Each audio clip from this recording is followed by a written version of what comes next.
पण 30-35 वर्षाचा काळ म्हणजे खूप मोठा काळ आहे.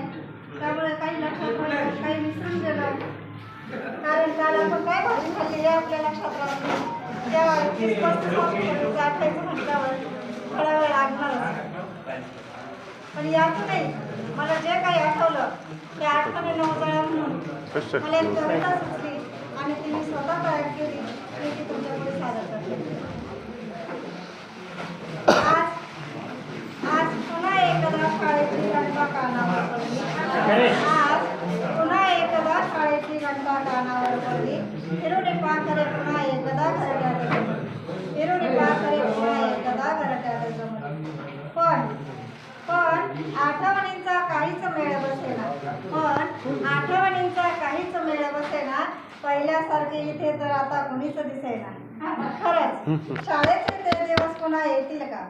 खरंच शाळेचे ते दिवस पुन्हा येतील का? त्या वयाचे पुन्हा एकदा सगळे होतील का? त्या वयाचे पुन्हा एकदा सगळे होतील का? अनवाणी पाय आणि खडतर रस्ता असायचा. अनवाणी पाय आणि खडतर रस्ता असायचा. पण काहीच न बोलता विद्यार्थी तसाच शाळेत जाऊन बसायचा.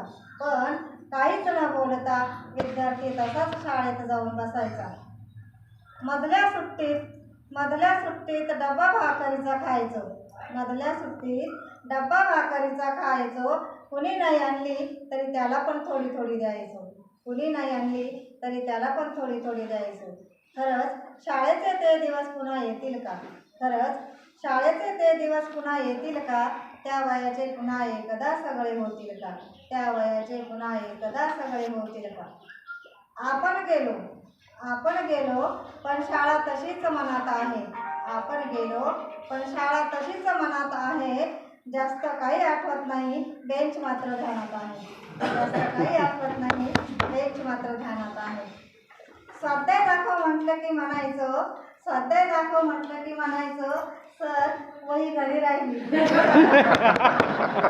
स्वाध्याय दाखव म्हटलं की म्हणायचं सर वही घरी राहिली. पण खरं सांगू काहीच लिहिलं नव्हतं, बोंब मात्र खोटी मारली. शाळेचे ते दिवस पुन्हा येतील का? त्या वयाचे पुन्हा एकदा सगळे होतील का? अभ्यास तर खूप केला पण परीक्षेला काहीच आठवलं नाही. इकडून तिकडून पाहून लिहिलं कसं तरी तेही खूप घाई. कसे बसे पास झालो देवाला नारळ फोडून. पण शिस्त, संस्कार आणि प्रामाणिकपणा आजही ठेवला गुरुजनांनी आमच्या मनावर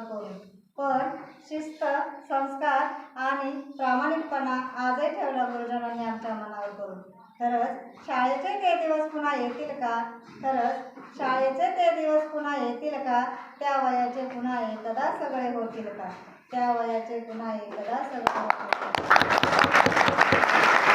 छान मस्त. धन्यवाद.